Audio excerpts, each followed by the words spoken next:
अरे मुसलमानों फूल बरसाओ कि तुम्हारे नेता आए हैं। अब इस लाइन का मतलब समझिए कि पूर्णिया में मंच सजकर तैयार है। कहा जा रहा है कि सीमांचल के तमाम मुसलमान नेताओं को तेजस्वी यादव और नीतीश कुमार ने जुटा दिया था कि तमाम मुसलमानों को रैली तक लेकर आइए, और सिर्फ इसलिए जिससे कि मुसलमानों को लगे कि हाँ मुसलमानों का नेता कोई है तो वो तेजस्वी है। अब मुसलमान इतने महत्वपूर्ण क्यों हैं? तो सीमांचल के क्षेत्र में मुसलमानों पर ओवैसी का प्रभाव बढ़ रहा है। ओवैसी की पार्टी वहां पर चुनाव जीत जाती है और इसके बाद से राष्ट्रीय जनता दल की टेंशन बढ़ती है। और दूसरी बात कि अमित शाह उसी सीमांचल के एरिया में जाकर रैली करते हैं, और अमित शाह के रैली करने का मतलब कि वहां पर हिंदू एकजुट होगा, और वहां पर मुसलमान चूंकि ज्यादा हैं तो वहां पर हिंदू और मुसलमान के नाम पर ध्रुवीकरण की राजनीति ज्यादा आसानी से हो जाएगी। और उसी चीज को काटने के लिए पूर्णिया में मानो तेजस्वी यादव और नीतीश कुमार का नारा हो कि अरे मुसलमानों फूल बरसाओ तुम्हारे नेता आए हैं। मतलब कि खुद को साबित करने की परीक्षा है कि आखिरकार हम मुसलमानों के कितने बड़े नेता हैं। और भाजपा तो कह रही है कि हमको डराने के लिए रैली नहीं है, बल्कि ओवैसी को डराने के लिए तेजस्वी पूर्णिया में रैली कर रहे हैं। और आगे हम इन सब पर बातचीत करेंगे। बाकी नमस्कार, मेरा नाम है मोहित कुमार सिंह और आप देख रहे हैं हमारा विशेष कार्यक्रम एक्सप्लेनर। यह वीडियो रैपिडो ऐप के द्वारा प्रायोजित है। अगर आप कॉलेज ऑफिस अपनी बाइक से जाते हैं और एक्स्ट्रा पॉकेट मनी कमाना चाहते हैं तो रैपिडो कैप्टन ऐप को डाउनलोड कीजिए, और वहां पर रैपिडो कैप्टन ऐप पर राइड शेयर करके आप कॉलेज या ऑफिस जाइए। डाउनलोड करने से लेकर राइड करने लेने तक की प्रक्रिया आपको अपने स्क्रीन पर दिख रही होगी। कॉलेज या ऑफिस के बाद भी आप राइड शेयर करके 100 रुपए प्रति घंटे के हिसाब से कमाई कर सकते हैं। नीचे आपको एक नंबर दिख रहा होगा, उस पर मिस कॉल दीजिए, आपको वहां पर सारी जानकारी मिल जाएगी। या फिर एंड्रॉइड फोन में प्ले स्टोर पर जाइए, वहां पर रैपिडो कैप्टन नाम का ऐप होगा, उसे डाउनलोड कीजिए और राइड करना शुरू कीजिए। अब वापस आते हैं अपने खबर पर। अब सबसे पहले यह समझने की कोशिश कीजिए कि पूर्णिया सीमांचल का एरिया मतलब कि मुसलमानों का गढ़। वहां पर तो कुछ जिले ऐसे हैं जहां पर सिर्फ मुसलमान हैं।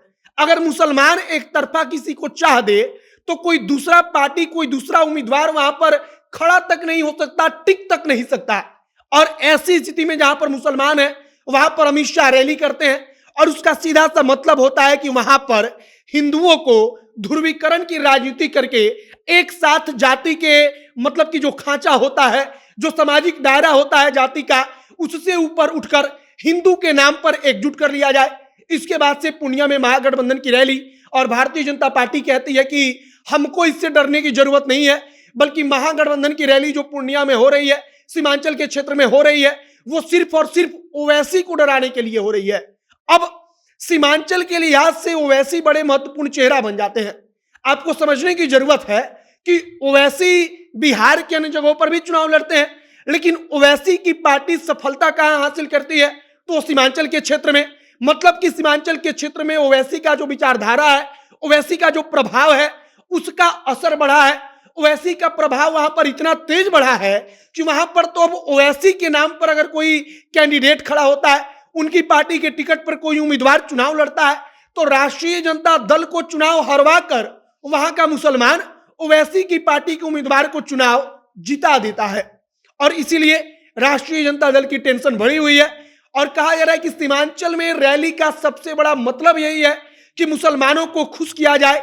और इसीलिए हमने आपको कहा कि वो नारा कि अरे मुसलमानों फूल बरसाओ तुम्हारे नेता आए हैं, क्योंकि कंपटीशन इसी बात की है कि तेजस्वी यादव खुद को सिद्ध कर पाए, नीतीश कुमार खुद को सिद्ध कर पाए सीमांचल में जाकर, पूर्णिया में जाकर, कि हम मुसलमानों के बिहार में नेता हैं और हम मुसलमानों के नेता रहेंगे, और मुसलमानों के लिए हम हमेशा लड़ते रहेंगे, मुसलमानों के लिए हम हमेशा काम करते रहेंगे।